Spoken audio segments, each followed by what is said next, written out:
Muy bien chicos, comenzamos. Bienvenidos a la Academia Previ. Hoy nos toca Mesopotamia. Mi nombre es José Bertrán y te voy a llevar al mundo mágico del conocimiento en historia. Lo primero que vamos a apreciar aquí, chicos, en el título, mira, el nombre Mesopotamia, Mesopotamia, es un nombre que le dan los griegos a esta cultura. ¿Cómo se divide o cómo se estudia Mesopotamia? ¿Qué hacemos para estudiar mejor Mesopotamia? Mira, Mesopotamia es el nombre que se le da a la región donde viven o se localizan varias culturas dentro del país actual de Irak. ¿No? Aquí hubieron varias culturas, no fue una cultura que se llamó Mesopotamia, para nada, sino son varias culturas en una región que mi amigo Herodoto le pone Mesopotamia. Entonces ahí, yo sé que tú siempre apuntas, aparte de los datos que te damos, apuntas las fijas. Entonces, ¿quién le puso el nombre a esta región? El nombre de Mesopotamia. Se lo va a dar nuestro amigo Herodoto. Herodoto. Herodoto. Herodoto. A ver, pregunta al aire. A ver, ¿quién gana? ¿Quién gana? A ver, ¿quién me dice? Herodoto es el padre de qué? Herodoto, padre de la historia. Sencillo, Lucila, solamente historia, no te compliques. Herodoto es el padre de la historia. Bien, él le pone Mesopotamia. ¿Qué significa Mesopotamia? Meso viene del sufijo medio, medio. Mientras que pótamo hace referencia al agua, agua potable, pótamo. Bien, entonces tienes en medio del agua. ¿No?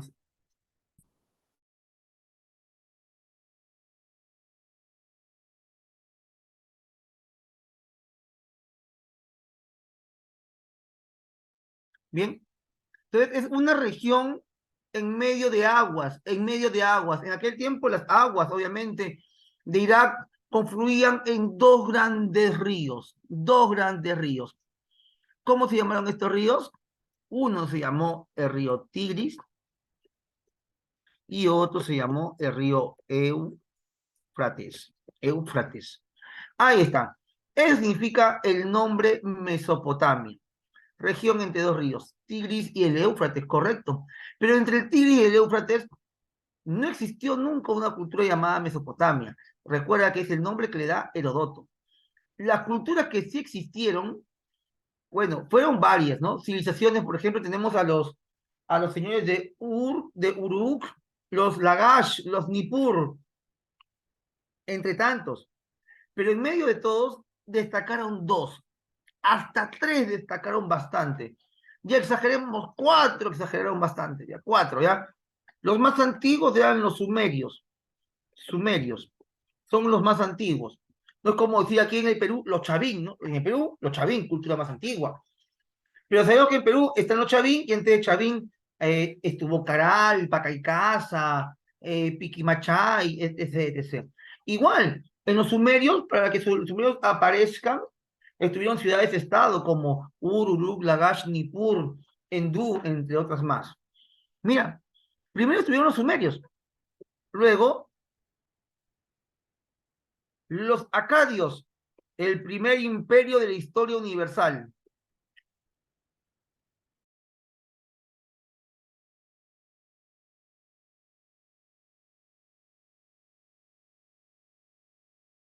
Bien, luego de los acadios, tenemos a los caldeos, y luego los caldeos a los asirios. Ah, ya, entonces ya sacamos nuestra línea, pues, profe. Entonces, la cultura no se llamó Mesopotamia. El tema es Mesopotamia haciendo referencia a la región donde se desarrollan sumerios, acadios, caldeos y asirios. Estos caldeos tuvieron como ciudad principal su capital. Su capital es más conocida que la propia cultura caldeo. ¿Cómo se llamó la capital de los caldeos? ¿Han escuchado alguna vez los caldeos? ¿Cómo se llamó la capital de los caldeos? Se llamó, a ver, Babilonia. Babilonia, vamos a poner aquí. Ahí está, Babilonia. Mira, ¿ves? Hoy, mira lo que estamos aprendiendo en el mundo mágico de la historia con tu profesor José Beltrán. Todos los miércoles en AdPrevia. Profesor exclusivo. Ahí está. En los caldeos aparece su capital Babilonia. Bien, y tenemos una, dos, tres y cuatro grandes culturas. Los asirios tampoco no eran nada despreciables. ¿Tú sabes qué hicieron los asirios? Ellos conquistaron Egipto, dominaron a los faraones, los llevaron prisioneros y Babilonia también hizo lo mismo. Bien, entonces ahí tenemos a las cuatro culturas, el nombre. Ahora vayamos a las diapositivas. Ah, ojo, no hay que olvidar lo siguiente, que esta cultura aparece en un periodo muy antiguo de la prehistoria. Se llamó la Edad de Bronce. En la Edad de Bronce aparece el esclavismo. Esta sociedad es esclavista. Luego ya se desarrolla a lo largo de la Edad Antigua, pero no aparece de la noche a la mañana en la Edad Antigua, sino es todo un proceso. Por ejemplo, yo te puedo decir que la Edad Antigua es 100% asirio, 100% caldeo. Ellos son de la Edad Antigua, pero según la historia y su división, los sumerios y acadios van a aparecer en la Edad de Bronce y de Hierro. Pero es todo un proceso largo, ¿no? Vamos a borrar estos dibujitos. Esto se llama, mira, la construcción del fondo se llama sigurat. Un sigurat, joven estudiante, un sigurat es una edificación piramidal. En el caso de Mesopotamia tenía una función administrativa. En el caso de Egipto, otra cultura, tenía una función funeraria, pero aquí es administrativa. Profe, y en otras partes del mundo habían estas pirámides, por supuesto. En México, la pirámide de Chichen Itzá y la pirámide de Teotihuacán o Tenochtitlán, la pirámide del Sol, la Luna, tenían otras funciones. ¿Bien? Mira qué bonito, ¿ves? Aquí también hubieron pirámides. Entonces recuerda que las pirámides no son solamente de Egipto, sino también hay acá en la región de Mesopotamia.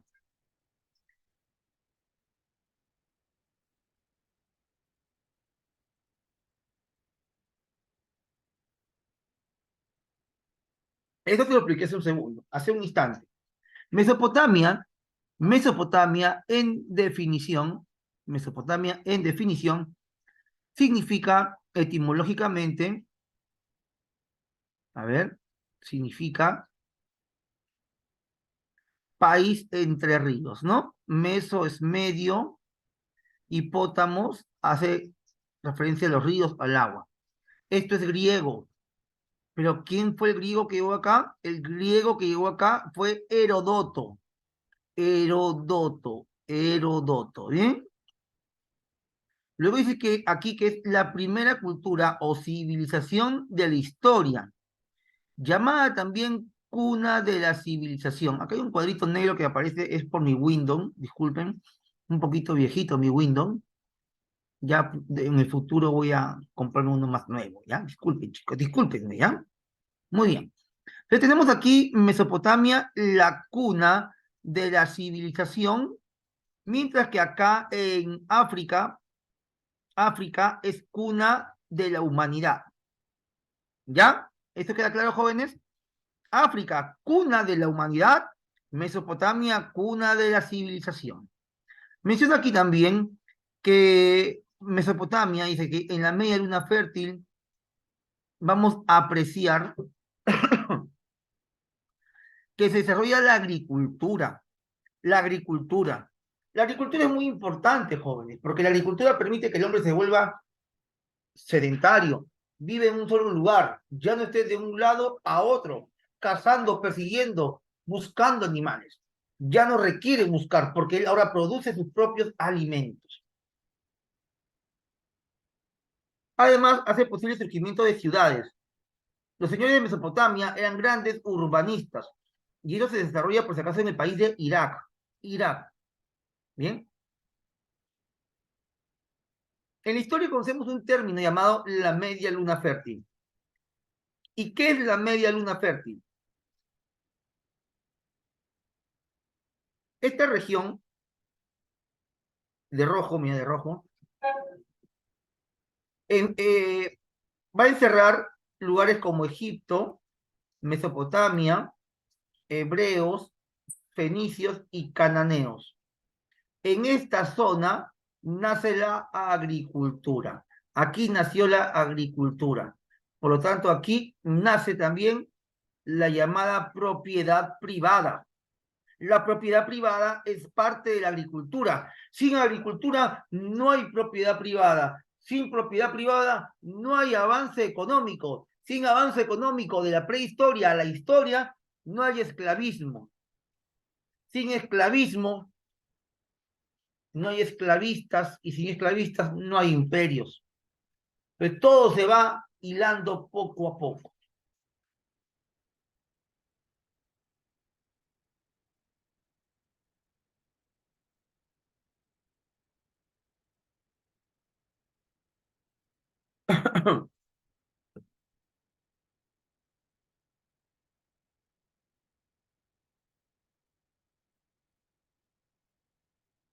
Con respecto a la ubicación, ya lo hemos visto también hace un instantito, hace un momentito, pero es de repente algo de los datos más frecuentes en exámenes de admisión a nivel de universidades nacionales, a las más fuertes, ¿no?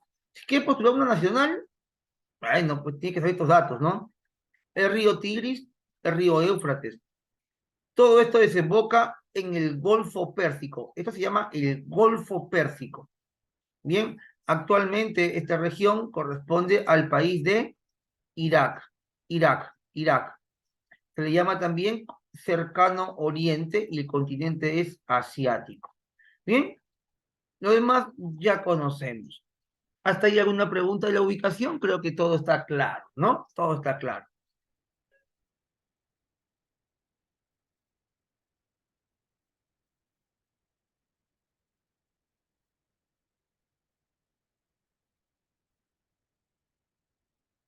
Características. Vemos lo económico. Vamos a ver la economía. Tú sabes que sin economía no hay historia. Esto siempre va de la mano. Hay técnicas hidráulicas, hay red de canales y diques. En aquel tiempo eso era lo último en tecnología. Hoy en día, bueno, lo ves en cualquier chacrita, cualquier hacienda. Pero para el año 3000 antes de Cristo era wow. Era como decir, eso es un transbordador espacial, es lo último, ultimito. ¿Bien? Vemos instrumentos para el trabajo en el campo, como la azada, la pala y el arado de madera con cono para semillas. Los productos que se trabajaban eran la cebada, el trigo, el sorgo, el lino, el arroz de la India, el sésamo para el aceite. Entonces, mira, para que el hombre pueda establecerse en un lugar requiere tener primero tierras fértiles. Las tierras fértiles estaban siempre al costado de los ríos, aunque no todas eran fértiles. Por eso es que van a haber grupos sociales que no encontrarían tierras fértiles y ya no buscarían para producir, sino simplemente buscarían para robarlas. Y nacen aquí los primeros enfrentamientos. Mira qué bonito, mira acá, vamos a poner esto por acá. Esto es un dique y estos son los canales. Estos son los canales. ¿Bien? A ver, correcto, canales de regadío, los canales de regadío. Bien, junto con la agricultura viene también la ganadería, domesticación de animales, que serviría básicamente por la fuerza de tracción para lo que es el trabajo en la chacra. Teníamos ahí el búfalo, vaquita, cabrita, etc., etc. Siempre los terrenos muy cerca a los ríos, que son la fuente de alimentación a estos canales.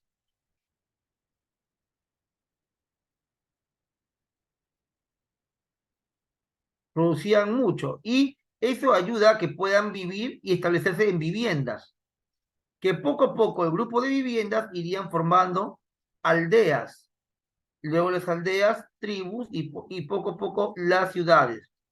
Se van a ir programando poco a poco, a través de los años, para formar ciudades-estado, donde la jerarquización es muy importante, donde hay un líder, un gobernante, un patecí. un patecín.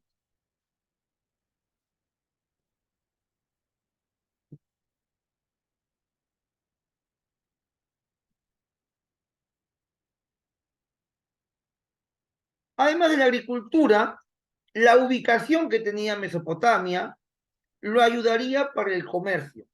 Bien, el comercio menciona aquí, el comercio, ¿no? Vamos a poner por acá una flechita. El comercio. Con respecto al comercio de Mesopotamia, acá vemos centro de comercio, centro de comercio. Mesopotamia se ubica geográficamente en medio de varias culturas. ¿Sí, profe?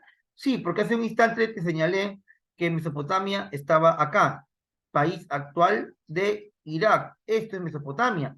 Profe, pero ¿qué hay al costado de Mesopotamia? Mira, al este está el Imperio Persa.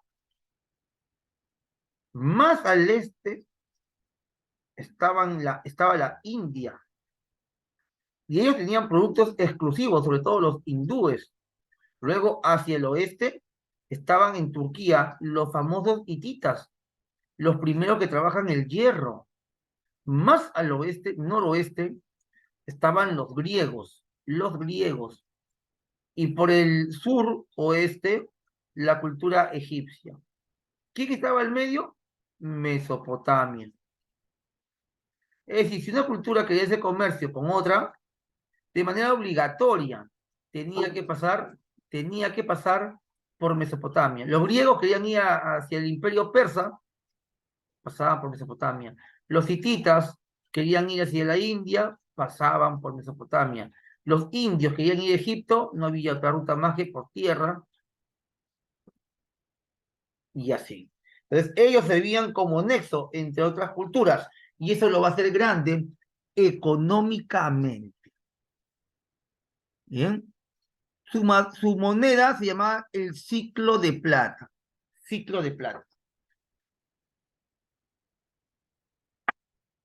¿Bien?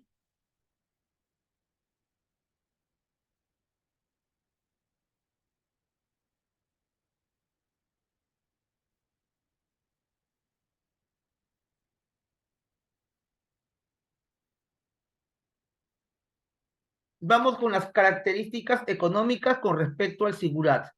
¿Qué es un sigurat? Es un templo, dice templo.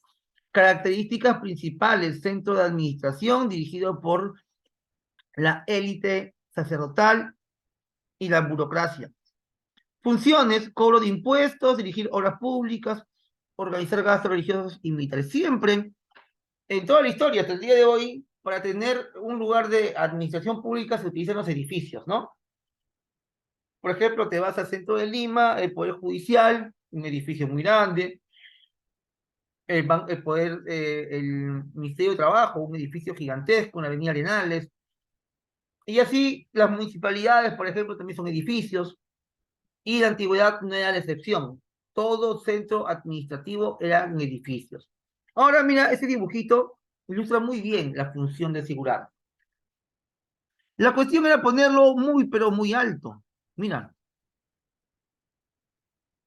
con escaleras, una entrada, solamente aquí la burocracia podía entrar y esta, la parte más alta, era el lugar de administración. En algunos casos también hubieron seguridad de motivo religioso, eran pocos, más que todo eran administrativos políticamente, pero también hubieron los seguridad religiosos, en honor a la diosa Sin, que es la luna, o Shamash, el sol. Bien, a diferencia de otras culturas, que se ve que se construyen pirámides o edificios para acercarse a los dioses, en el caso de Mesopotamia, se creaban edificios para que los dioses bajaran a la tierra, para que se acerquen más. Bien, vamos a observar un poquito mejor cómo era un sigurat. Dame un segundito. Yo tengo aquí ya un videito separado para ti y lo vamos a analizar parte por parte, ¿ya? Mientras que va cargando esto, dame un segundo.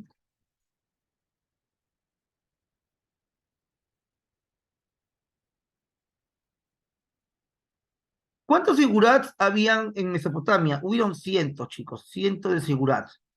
De repente un sigurat inmortalizado por la historia es el sigurat de Babel, que los antiguos cruzados la llamaron la famosa Torre de Babel, pero en realidad no era torre, era un zigurat.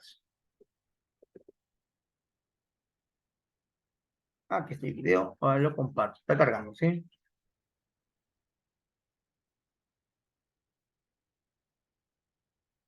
Hay una ciudad muy importante llamada Ur, y en Ur fue construido este zigurat. Lo estoy compartiendo, está cargando un momentito.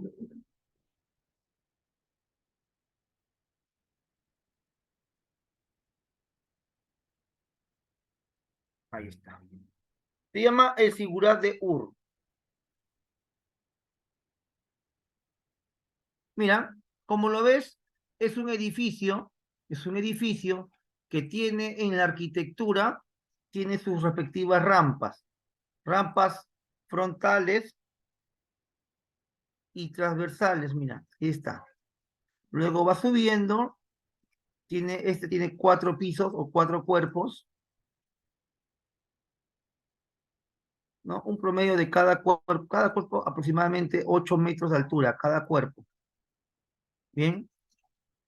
Y encima ya habían otras pirámides, otras plataformas más pequeñas. Esto es tan increíble como las pirámides de Egipto.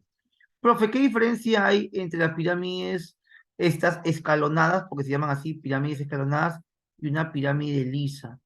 En el caso de la pirámide escalonada, como en las calles de Mesopotamia y en México, incluso el Perú, eh, es que aquí sí hay ingreso, hay accesos. En la pirámide de Egipto, complicado encontrar un acceso, cómo entrar.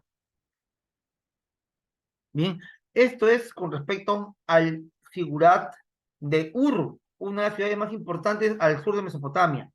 Y ojo, cuando hay un figurat, no significa que sea el único o exclusivo. Hay más, hay más a los alrededores. ¿Bien?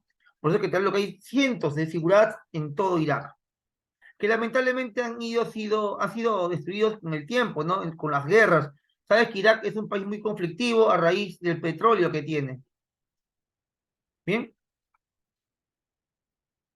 este es el Sigurat de Ur, ¿no? ¿Dónde se encuentra? Aquí, al sur de Mesopotamia. Te pongo una pausa acá, voy a hacer un poquito porque se ve mejor el mapa.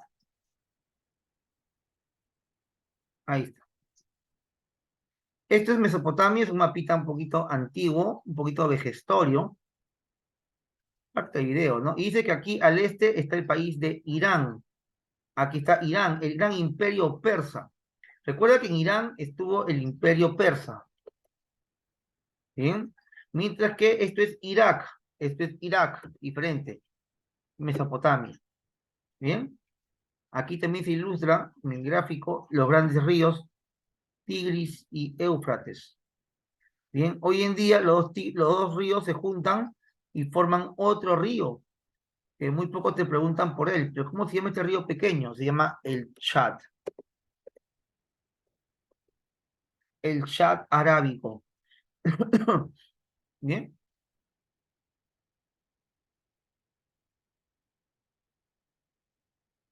ahí apareció en Irak la cultura mesopotámica, 2100 antes de Cristo. Y mira, ahí vemos los figurat más importantes, ¿no? Aquí hay 1, 2, 3, 4. Vamos a ver qué dice, ¿ya? Lo escuchamos qué dice. Nur, Eridu, Uruk y Ah, perdón, voy a compartir de nuevo porque estoy compartiendo sin sonido, creo. Ahora sí. Nippur. Eridu, Uruk. Estos zigurats fueron edificados en Ur, Eridu, Uruk y Nippur.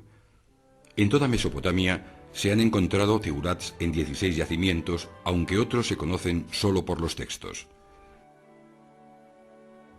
El zigurat de Ur, uno de los mejor conocidos y cuya reconstrucción hipotética observamos, era llamado Etemenninguru, casa cuya alta terraza inspira terror, siendo dedicado al dios Luna, conocido como Nanna o Sin. Contaba con planta rectangular y 3 pisos, hasta una altura total de 43 metros. 3 largas escalinatas se cruzaban en ángulo recto y conducían al templo alto. El zigurat fue construido con adobe secado al sol, así como una gruesa capa externa de ladrillo cocido. Se desconoce la naturaleza exacta de las ceremonias que se celebraban en el alto santuario. El historiador griego Heródoto, al hablar del zigurat de Babilonia, dice que allí se celebraban las nupcias sagradas de una sacerdotisa con el dios, un ritual cuya finalidad era asegurar la prosperidad del país.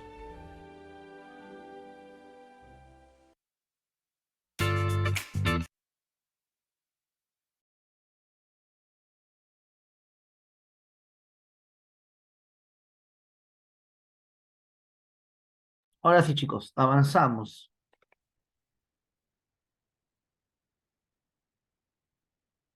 Con respecto a la sociedad de Mesopotamia, mira, característica social. Menciona, hay un sector dominante, sector popular. ¿Bien? En el sector dominante vemos, a ver aquí, la clase social de los propietarios, integrados por sacerdotes del Sigurat, propietarios de tierras y comerciantes, Bien, vamos a poner aquí, ellos son los gobernantes, tenían mira, su mascota, este es una chita, no una chita, es esto, un guepardo. Sector popular, un popular no necesariamente es pobre, no necesariamente, sino gente de todo tipo, ¿no? Hay artesanos, clase media baja, campesinos, que tenían su dinero, o sea, hay un concepto muy errado, que porque el campesino es de la chacra y está con barro y no usa perfume, es pobre. Yo conozco muchos campesinos que tienen sus chacras, están con barro, no usan perfume, pero ganan más que uno. O sea, pobres, cuidadito, ¿ah? No hay que no confundamos las cosas, ¿no? De repente ustedes conocen también,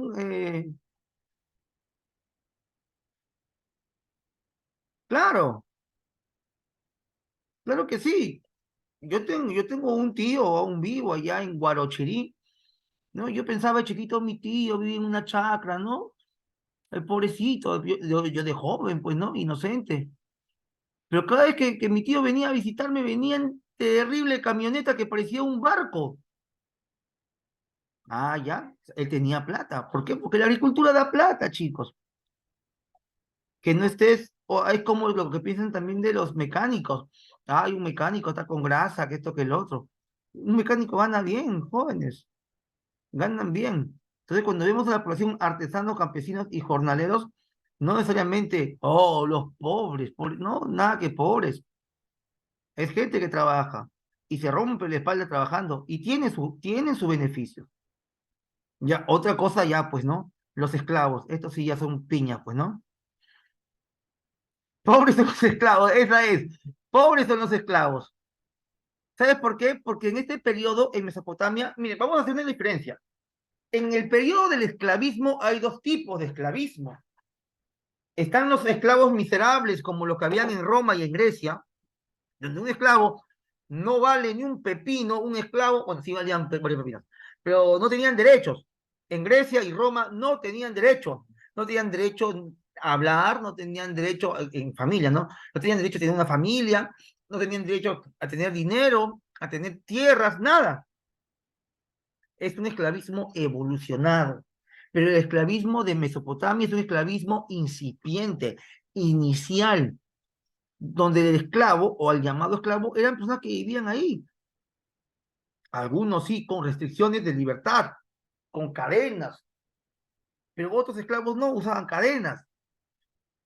Eran ciudadanos comunes y corrientes, pero bueno, sí, pues tenían, eran privados de muchas cosas, como el participar en política, como educarse.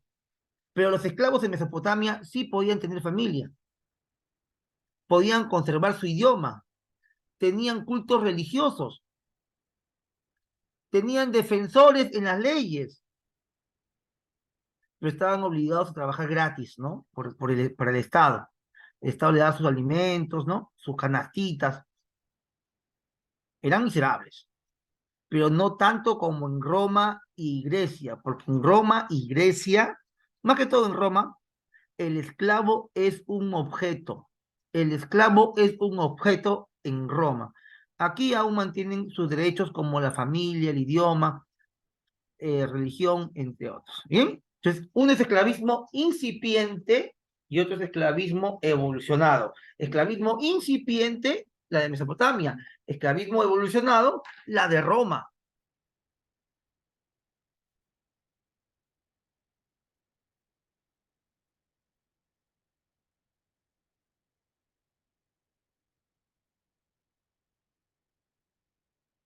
Características políticas. Hablemos de la política. Acá vemos que hay un representante o representan un poder económico de la clase propietaria. ¿Quiénes representan el poder económico? Ahí ya tienes al en sí o lugar y al emperador. Estos, estos dos. El en sí o lugar o patesí gobierna una ciudad-estado. Es como la cultura wari, una cabecera de región. Es como el Tahuantinsuyo gobierna un suyo. El encillo lugar gobierna solamente un lugar, un estado, una pequeña región. En sí o lugar. Obviamente, esto es necesario para que apoye a quién, para que apoye al emperador.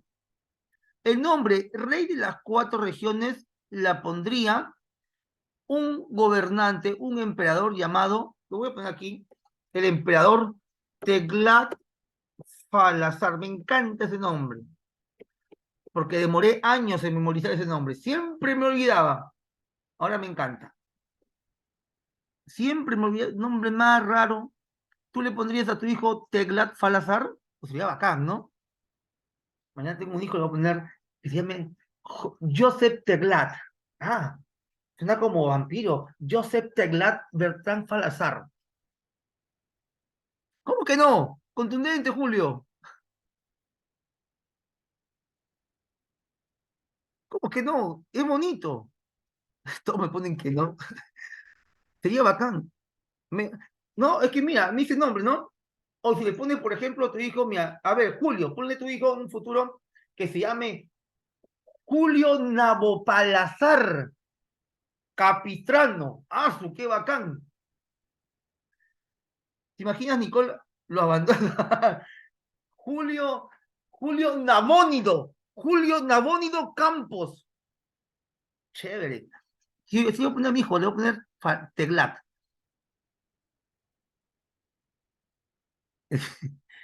Le dirían gran emperador, Maese, Obi-Wan. No, pues Julio, ya te quemaste, ya te voy a sacar del salón por chistoso. Vamos a ponerle Messi a tu hijo. Messi no, pues. Messi. Le pondrían Messi a sus hijos, no sean malos, pues. Bien, chicos, vamos a dejar Goku. Mi vecino se llama Goku. Ah, no, perdón. Se llama Gohan. Mi vecino se llama Gohan. Gohan le pusieron. Sus padres, no sé, estarían drogados, no sé. ¿Sabes? Pues San Juan. Bien. Pues se llama Gohan, mi vecino. Mira, entonces vamos a dejar el nombre raro de mi amigo Teglat Falazar III. Recuérdate, ¿ah?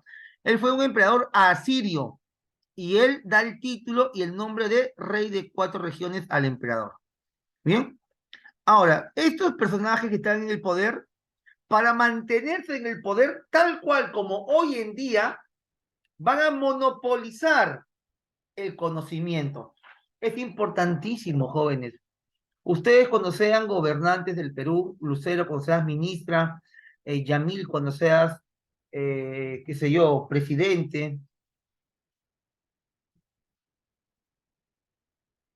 María Cruz de repente es ministra de la mujer, recuerda, o de educación, recuerda que la educación está enfocada para que la gente no aprenda.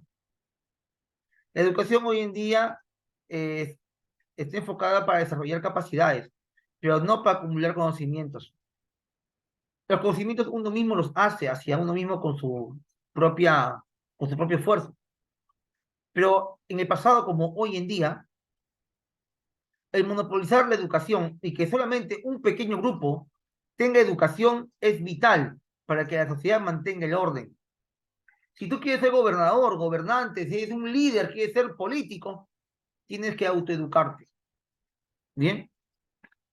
Para que salgas de ese grupo social medio, bajo, intermedio o como quieras llamarlo, y ser parte de la hash people, ¿no? Ser parte de la élite. Lo primero que tienes que saber es leyes, tus derechos, matemática. Oye, en Mesopotamia eran demasiado bravos en matemática. Dema en Mesopotamia se inventa la medida sexagesimal. En Mesopotamia eh, hablan de trigonometría, geometría. En leyes, por ejemplo, dan la famosa ley del talión. ¿Quiénes, chicos, han escuchado de la famosa ley del talión? Que dice ojo por ojo, diente. Así, ¿no? Ojo por ojo, diente por diente, ¿no? Esto es en leyes, matemáticas, geometría, trigonometría. Luego, arquitectura. Trabajaron el barro como adobe y el ladrillo. En religión, fueron politeístas, tuvieron muchos dioses. ¿Cómo se llamaban los dioses de Mesopotamia? Vamos a escribir aquí el nombre de algunos, solamente algunos. Shamash, Sin, Ishtar, Ea, Enlil,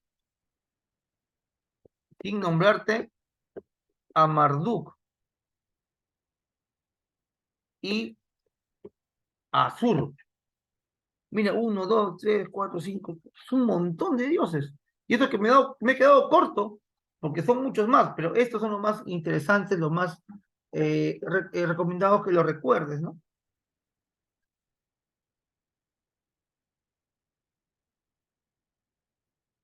A ver, antes de pasar a la siguiente diapositiva, recordemos un poquito. ¿A quiénes representan estos dioses? A ver, vamos a ponerlo aquí, un segundo.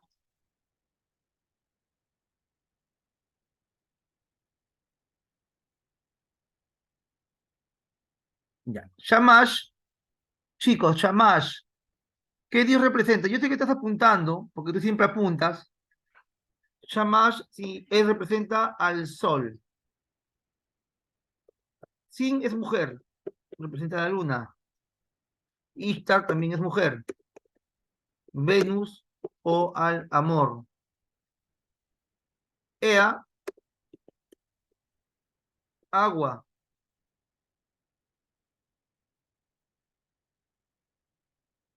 Enlil, tierra.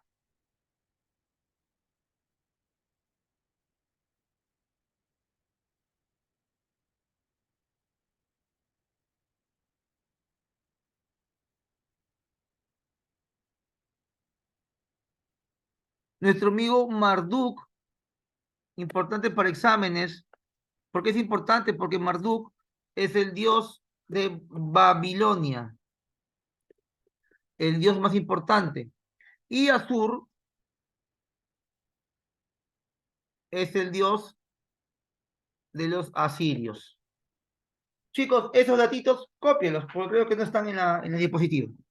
Bien, te doy un minutito. O toma el pantallazo.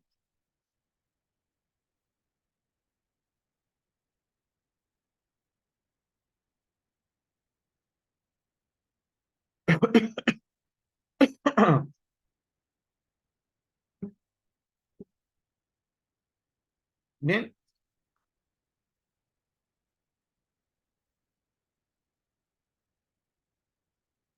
ahí está. Vamos. Ya, listo. ¿Puedo borrar, jóvenes? ¿Puedo borrar para avanzar? Cachimbos, avíseme, ¿puedo avanzar ya? ¿Lo puedo borrar? Dígame si o no.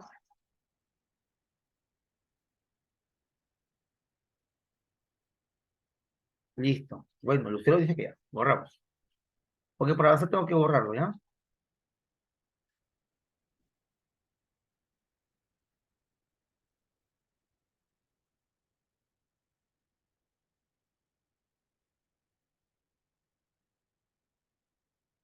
Esto ya lo hemos visto hace un momento.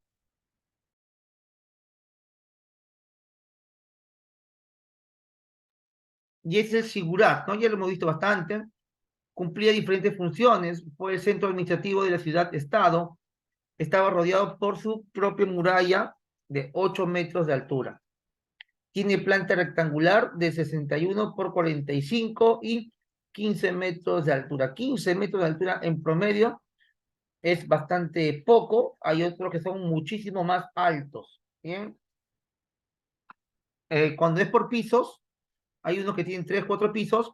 Normalmente el Sigurat tiene cada edificación un promedio de 8 metros, 8 metros, 8 metros, ¿no? Pero es relativo, no es absoluto, es según la ciudad. Vamos, chicos. Vamos con la matemática. Yo había visto un video el día de ayer, creo que fue que hice con turno tarde. Encontré un videito muy bonito que te explicaba cómo funcionaba la numeración y cómo funcionaba la escritura. Mira, esta escritura se llama cuneiforme. Escritura cuneiforme. Y fue descrita y estudiada en la piedra Vejistán o Vejistún.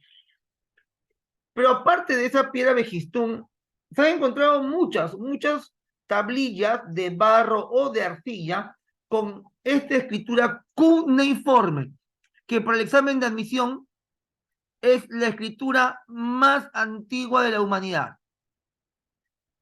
Esto se llama escritura cuneiforme. Mira, tiene forma de cuña. Profesor, ¿qué es una cuña?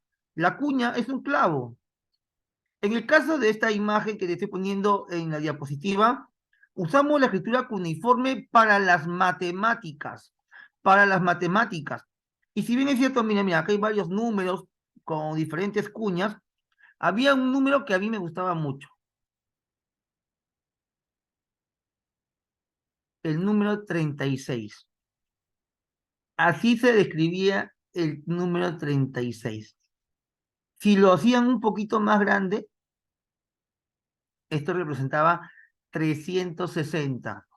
Y si era mucho más grande, ¿cuánto crees que valía esto? A ver, deducción. Este es tema RM, inducción. ¿Cuánto crees que mide la última? ¿Cuánto equivale eso en Mesopotamia? No es difícil.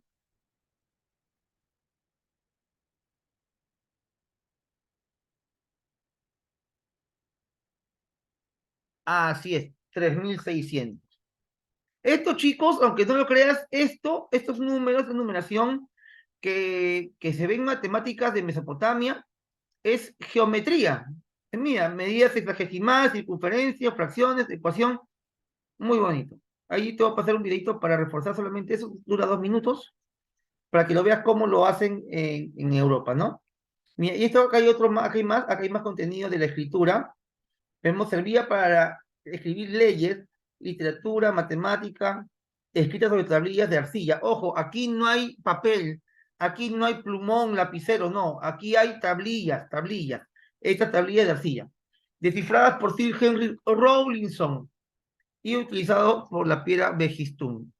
Vamos a ver rapidito, ojalá que lo encuentre rápido, ¿dónde está mi escritura? Cuneiforme, ahí está. Sí, le moví el mouse.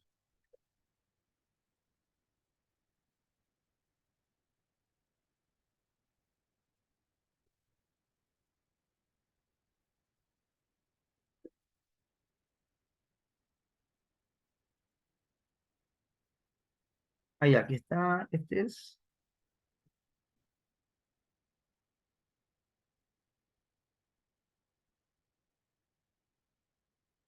Ya. Hola, me llamo Dani y formo parte del equipo de Arcoíris.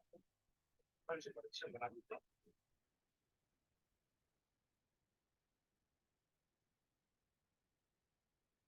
Ya, acá te pasó un pequeño... ¿Qué pasó? ¿Qué pasó?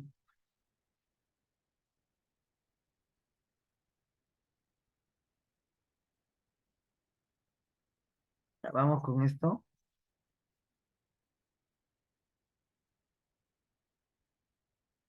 Rapidito, ya, para consolidar lo que es...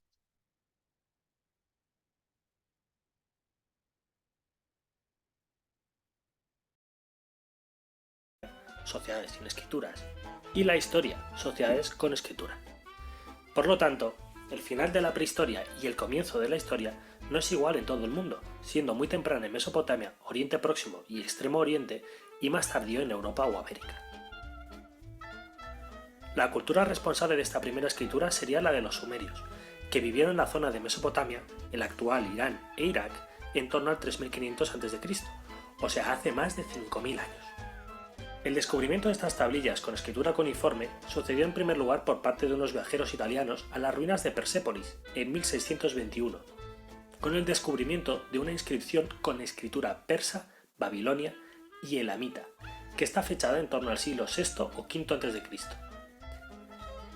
Pero no será hasta que llegue George Smith a principios del siglo XIX y por una apuesta en un bar que se traducirán los primeros textos, en concreto el poema de Gilgamesh, un héroe de la época que inspirará a los futuros Hércules o Ulises. Pero volvamos a la primera escritura. Su principal función al inicio fue la de contable.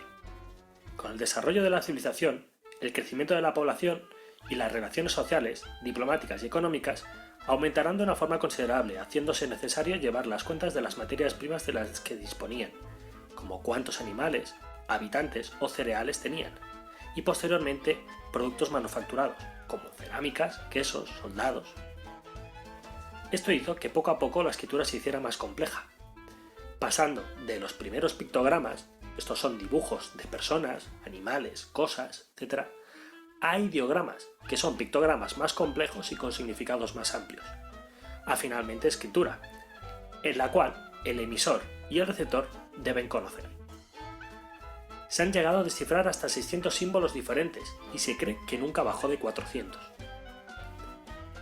La escritura cuneiforme se utilizó para escribir en sumerio, acadio, eblaíta, elamita, urrita, hitita, urateo, ugarítico e incluso persa antiguo. Esto es como si con una misma escritura pudiéramos leerla en inglés, francés, español, alemán y ruso. Los encargados de realizar estas tablillas eran los escribas, que tenían una alta consideración social y que aprendían a escribir mediante el ejercicio de los dictados. ¿Os suena? La mayor parte de los textos que conocemos son copias académicas muchas veces repetidas y con distintas calidades. Esto indica a los alumnos más avanzados o a los menos avanzados. Hay que destacar que se cree que eran puestos hereditarios y que también hubo escribas mujeres. Las tablillas cuneiformes se organizan de muchas maneras. Al principio, los símbolos estaban desordenados, pero poco después se van a organizar con líneas a modos de renglones. En la parte de arriba solía escribirse la serie y el número de tablilla, para poder saber qué tablillas iban juntas y poder hacer los libros de más de una tablilla. En la parte intermedia iba el texto. Y la última frase o colofón era igual que la primera de la siguiente tablilla. Y explicado todo esto, pongámonos manos a la obra. Lo primero que debemos hacer es una bola, lo más rápidamente posible pero sin grietas o fisuras en la superficie. Una vez tengamos la bola hecha, debemos aplanarla dando pequeños golpes con la mano ahuecada, por un lado y por el otro también.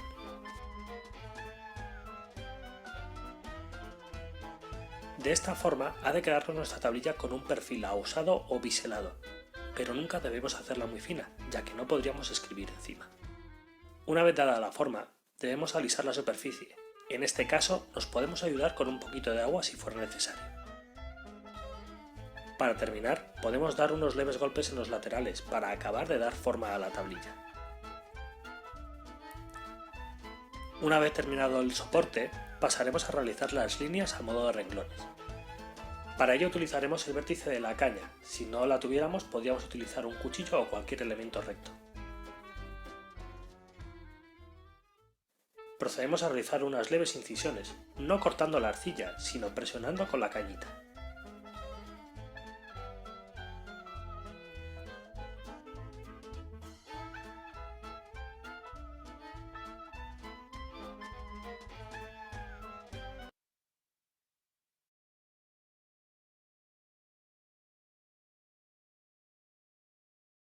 Ya, ahí nomás, porque si no, después ya nos desvirtuamos, ¿no? Porque es una pequeña demostración, nada más, una pequeña demostración.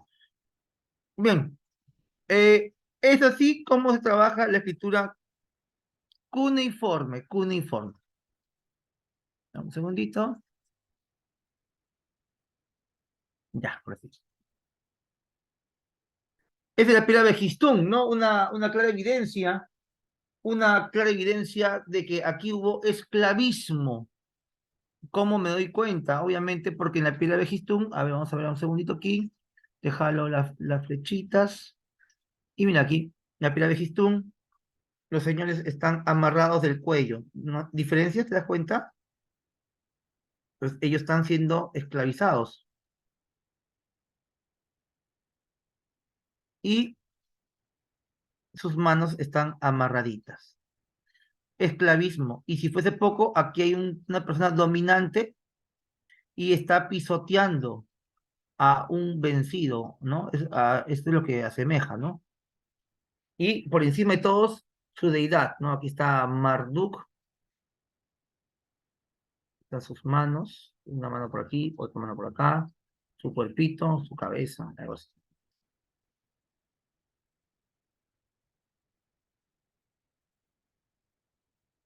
Bien.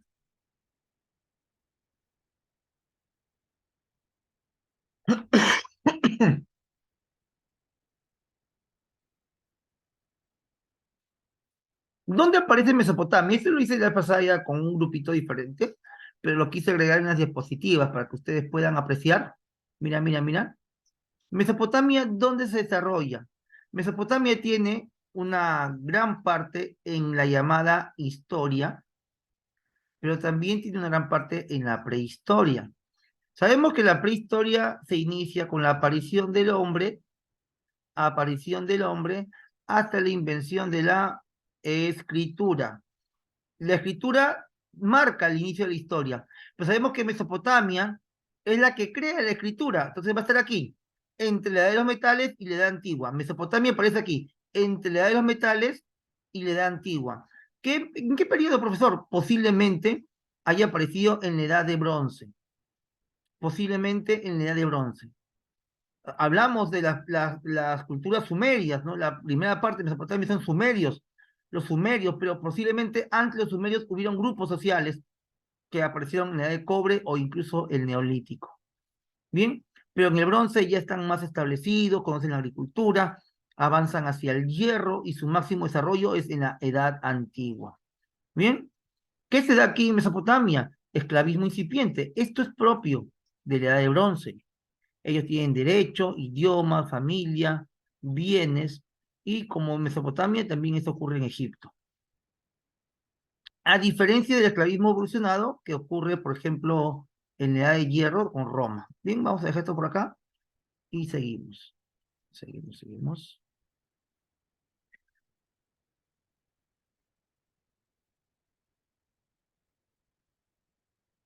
Ahí está. Vamos con la literatura. Es lo que me gusta. Mira, yo enseño historia, pero me gusta mucho la literatura. No enseño literatura porque si no se van a aburrir de mi cara de verme todos los días. Y además en literatura tienen a un gran maestro, ¿no? Alexander Villalobos, el mejor. Mira, vamos a poner aquí literatura. Acá hay tres poemas. El poema de Gilgamesh, uno se llama el poema, también poema de la creación, y finalmente la bajada a los infiernos. Son tres, ¿bien? ¿En qué trata cada uno de ellos? Por ejemplo, el poema de la creación es un problema familiar entre los dioses máximos.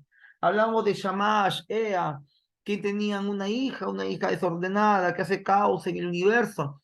Y bueno, por ahí aparece un semidios llamado Marduk, En el poema de la creación, Marduk le dice a Shamash, Shamash, yo te prometo detener a tu hija porque tú no puedes, ya que es tu hija y tú no la puedes matar porque la amas. Pero yo sí la puedo poner en vereda, la puedo golpear y le pongo orden. Y Shamash le dice, eso es imposible porque mi hija es hija de Dios, es mucho más poderosa que tú, Marduk. Y Marduk toma esto como un reto y le dice, mira, si yo detengo a tu hija, quiero que me subas el nivel a Dios Supremo de Mesopotamia. Y Shamash aceptó. Es por eso que de ahí en adelante Marduk, luego de detener a la hija de Shamash, llamada el agua salada, Marduk se convierte en el máximo dios de Babilonia. Y cuando veamos el tema Babilonia en un par de minutos más, vas a ver que el máximo dios de Babilonia es Marduk. Esto se explica muy bien en el poema de la creación. La bajada a los infiernos es una obra en la cual aparece la diosa Ishtar, la diosa del amor, Venus, que a su amado Tamuz lo va a rescatar en el fondo del infierno que había sido atrapado. Pero bueno, es una novela épica donde la diosa baja a los infiernos y lo rescata. Cuenta que a mitad de camino ella se va a ir desvistiendo, porque mientras que más profundo bajaba del infierno, ella se iba sacando una prenda de vestir, porque eran las normas del infierno. Mientras más descendías, tendrías que pasar por algunos retos o pruebas, las cuales consistían, en muchos casos, sacarse una prenda de vestir. Finalmente, el poema de Gilgamesh. El poema de Gilgamesh nos va a decir, nos va a mencionar del mito del gran gobernante Gilgamesh. Gilgamesh había trabajado muy duro para que Mesopotamia surgiera de su etapa primitiva y comienza a construir ciudades, templos, iglesias para los dioses de Mesopotamia, pero este trabajo semi-esclavizó al pueblo. El pueblo no quería seguir trabajando como esclavo y el pueblo se queja ante los dioses y los dioses escuchan el lamento de su pueblo y los dioses deciden mandar a un semidios para castigar a Gilgamesh. Este semidios se llamó Enkidu. Enkidu va a enfrentar a Gilgamesh, pero Gilgamesh le dice un momento, Enkidu, antes que intentes matarme, que dudo que lo hagas, te explicaré el por qué yo hago esto. Y Gilgamesh le explica a Enkidu que todo lo que hacía era por el bien de los dioses, porque él estaba creando templos para adorarlos. Enkidu entendió y a la larga se volvió su amigo de Gilgamesh. Enkidu se quedó viviendo con Gilgamesh, eran grandes amigos, comenzaron a trabajar juntos y su misión, que era castigarlo, no la cumplió. La gente siguió quejándose con los dioses, oraban, rezaban, pedían, hacían sacrificios y los dioses escucharon que Gilgamesh no había sido castigado. Es por eso que desde el mundo de los dioses bajaría la diosa Ishtar del amor. Ishtar baja y decide enfrentar a Gilgamesh y castigarlo y matar a Enkidu por desobedecer.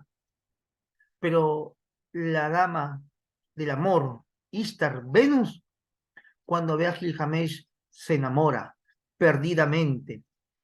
Lo ve y dice Gilgamesh, tienes que ser mío, Gilgamesh. Antes de matarte, dame el gustito, Gilgamesh. Y Gilgamesh no acepta porque Gilgamesh era un hombre con familia, era casado.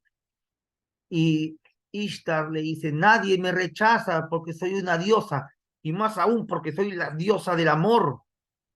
Entonces la diosa del amor jura vengarse de Gilgamesh y decide matar a Enkidu, pero de una manera lenta para que sufra. Y envenena a Enkidu y envenena a toda la familia de Gilgamesh. Gilgamesh se vuelve loco, dice, oh, mi familia la van a matar, igual que mi mejor amigo. Y por ahí escucha el rumor de que había una cura para el veneno de los dioses, y eso se encontraba en el fruto prohibido, que solo el Edén concentraba. Gilgamesh decide buscar este jardín prohibido, este Edén, para secuestrar, raptar, robar, adquirir ese fruto de la vida eterna. Gilgamesh en el camino se encuentra con un viejo llamado Ustapiste, quien le guía hacia donde estaba el fruto prohibido.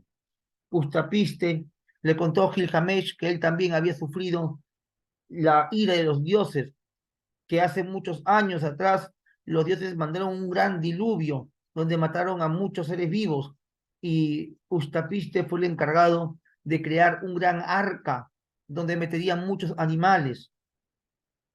Entonces, chicos, mira, hasta ahí, no sé si te has dado cuenta, en el poema de Gilgamesh hay varios momentos que se nombran eh, sucesos narrados en el Antiguo Testamento, la Biblia.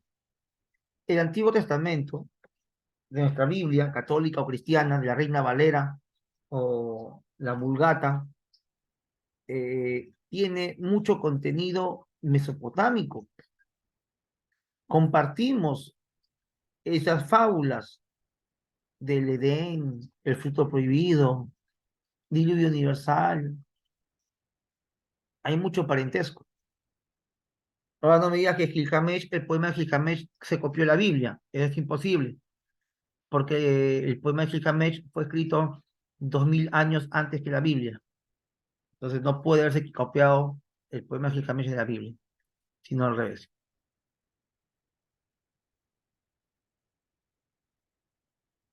¿Alguna pregunta, chicos? ¿Alguna pregunta?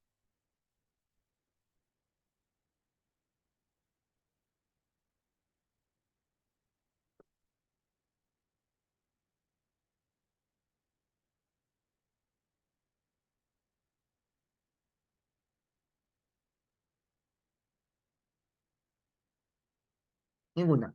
Bien, aquí está en resumen el poema de Gilgamesh. Los personajes, obviamente, importantes de Gilgamesh, Enkidu e Ishtar, y hablan de las aventuras de Gilgamesh y el personaje Ustapiste, que vendría a ser este Noé de la versión de Mesopotamia. Luego está la bajada a los infiernos con Ishtar, la diosa del amor, e Ishtar baja al infierno a salvar a su amado. Luego viene el poema de la creación, donde está Shamash, que es el sol, Ea, el agua, y Marduk como dios principal. Marduk ayuda a Shamash a mantener el orden en el universo. Es la trama. ¿Sí?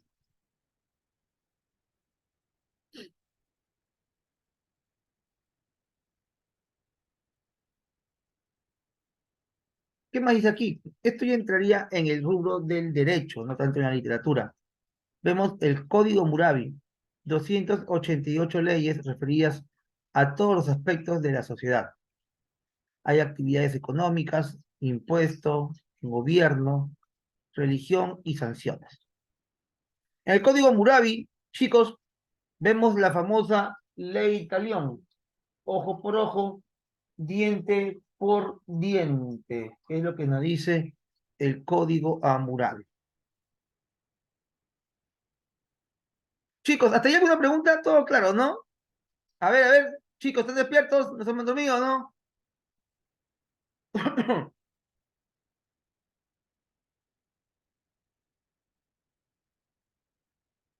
Vamos a ver el proceso histórico. ¿Cómo es el desarrollo de la historia del pueblo de Mesopotamia o de las culturas de Mesopotamia?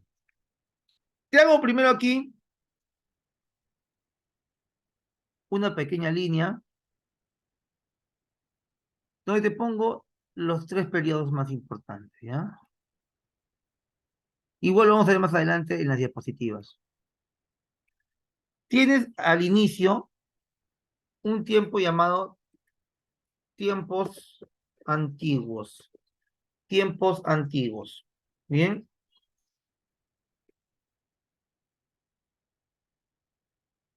Luego viene el imperio babilónico.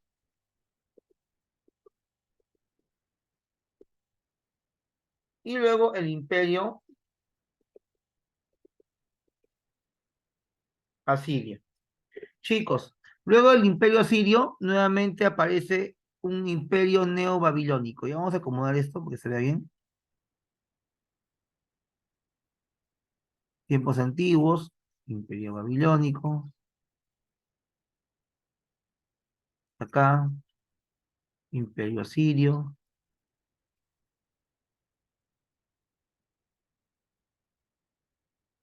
Y te pongo Imperio neo babilónico. ¿Ya? Esos son los 4 periodos, ¿correcto? Luego del imperio, en el tiempos antiguos, perdón, tiempos antiguos, aparecen también 3 periodos. El más antiguo se llama las ciudades,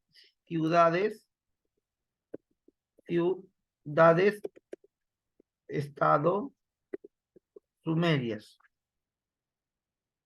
Es el primer periodo.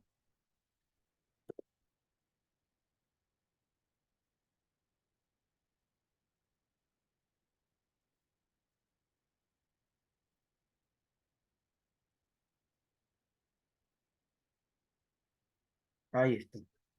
Luego viene el famoso Imperio Acadio.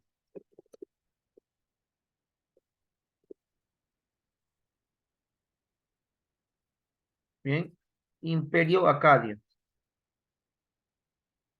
Y luego viene el Renacimiento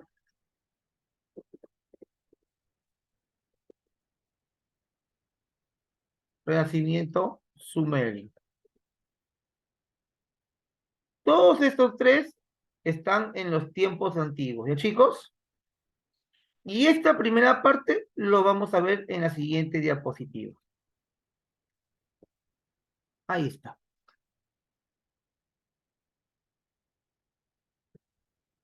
En las ciudades de estados sumerias destacan algunos lugares como la ciudad de Ur.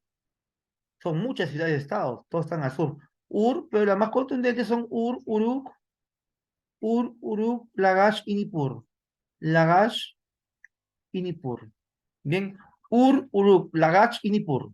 Luego destaca también la famosa Babilonia. Babilonia. Bien, aquí en el periodo sumerio se inventa la rueda. La rueda, el ladrillo, el calendario lunar, la astronomía, la escritura cuneiforme. Todo eso se da en el tiempo sumerio. Luego los sumerios son unificados por un conquistador, se llamó Sargón. Sargón crea el primer imperio de la historia, se llamó el Imperio Acadio, Imperio Acadio. Sargón unifica a todos, pero los unifica por la fuerza. ¿Eh? Crea su capital en Agade o Ágade. Luego, lamentablemente, para Sargón sería invadido por los gutis. Es invadido y destruido por los gutis. ¿Bien? Revuelta general tras la muerte de Sargón, 2280 antes de Cristo. ¿Bien? Luego del Imperio Acadio que cae, viene el llamado Renacimiento sumerio, donde destaca la ciudad de Ur. Aquí esta fue la más poderosa en el Renacimiento. Y aquí aparece un gobernante llamado Ur-Nammu. Ur-Nammu. Y Ur-Nammu dicta un conjunto de leyes para la ciudad de Ur, pero dice de manera oral, lo habla, no lo escribe, lo habla. Y como lo habla y no lo escribe, pasan un par de años y en Babilonia viene un señor que es más vivo que Ur-Nammu y lo va a escribir en escritura cuneiforme. El señor que lo escribe en Babilonia fue un señor que nació justamente en Ur, pero que se mudó a Babilonia. ¿Cómo se llamó ese señor que se mudó de Ur a Babilonia? Se llama Hammurabi. Se llama Hammurabi. Y Hammurabi sería luego conocido como autor de la escritura, perdón, del código, el famoso código Hammurabi. El código Hammurabi aparece en este periodo, en el Imperio Babilónico. De Ur, una pequeña ciudad, se muda a Babilonia y en Babilonia crea este gran imperio, mira, que es todo este sitio. Y la ley decía ojo por ojo, diente por diente. El imperio babilónico luego caería ante la invasión de, ante la invasión de los indoeuropeos. ¿Qué son los indoeuropeos? Unos llamados casitas y otros llamados hititas. Cae el imperio babilónico y surge el imperio asirio. Viene ahora el imperio asirio. Aquí, mira, se logra la máxima expansión. Llega desde la famosa Mesopotamia hasta por el norte o casi por el mar Caspio, invade a los hititas en la famosa Turquía, llega a Siria, Israel, Palestina, Judá e incluso invade a los egipcios. Invade toda la península del Sinaí, también esta zona llamada Damasco, y todo eso sería el gran imperio asirio. ¿Quiénes son los gobernantes asirios más representativos? Tienes, por ejemplo, a Azurdán, Eglat-Palasar, tercero. Tienes a Sargón II, a Esarradón, a Asurbanipal, entre otros gobernantes. Esarradón, chicos, es el que comienza la invasión a Egipto y Asurbanipal la termina. Él logró la máxima expansión y además crearía la primera biblioteca del mundo. Luego cae el imperio asirio y surge el imperio neobabilónico. Imperio neobabilónico. Aquí destaca un gobernante. El gobernante que destaca se llama Nabucodonosor. Nabucodonosor.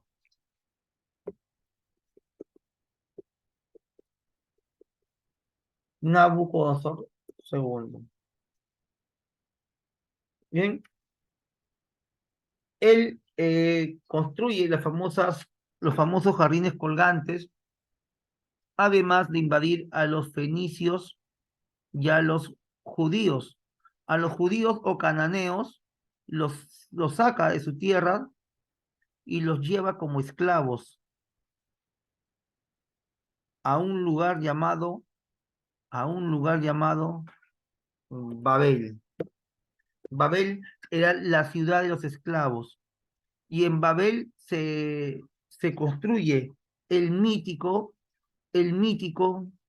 Sigurat de Babel, que con los años el Sigurat de Babel se va a destruir y luego sería llamado o llamada la Torre de Babel, que es nada más y nada menos que un Sigurat.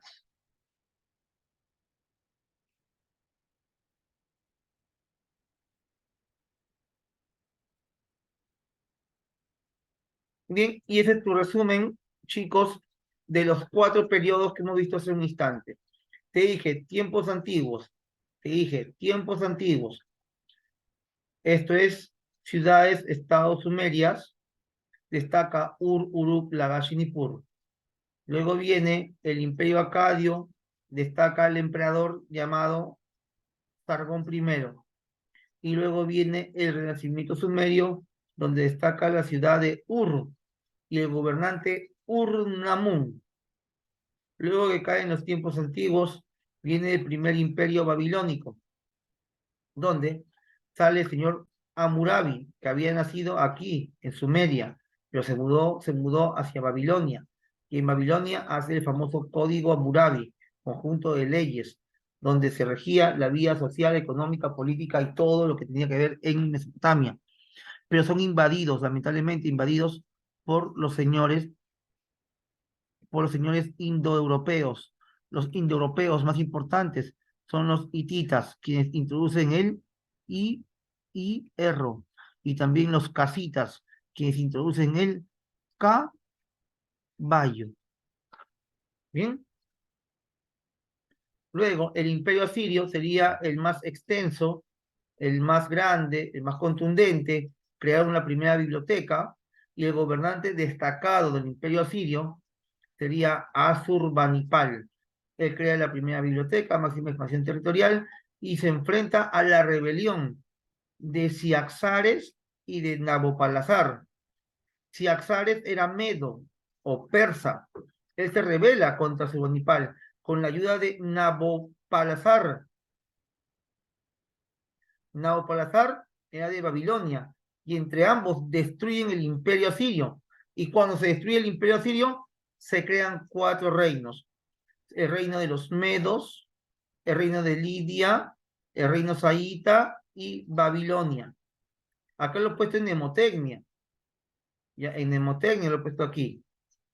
Puse así, Melissa Baby. Si me acuerdo de Melissa Baby, ¿no? Melissa Baby. Había una alumnita, pues, aquí en la academia que se llamaba Melissa. Y ella se ponía en su nombre, Zoom se ponía Baby. Entonces, digo, Melissa Baby, tienes el nombre de los reinos, tienes el nombre de los reinos que nacen luego de la desaparición asiria, porque Melissa comienza con Me de Medos, Li de Lidia, Sa de Saíta y Baby de Babilonia. Una mnemotecnia, ¿no? Interesante. Ahora recuerda que los medos van a digievolucionar y ellos crean el imperio persa, unidos con los de Lidia. Lidia está en África. Luego Saíta, el imperio Saíta es Egipto. Los saítas son faraones. Y los señores de Babilonia crean el imperio neobabilónico. Aquí aparece Nabucodonosor II y crea los lindos y hermosos jardines colgantes, que los creó nada más y nada menos para su amada. Acá vemos otro pequeño resumen, y este es para ti. Y chicos, ahí nos vamos a quedar. Es todo conmigo por el día de hoy.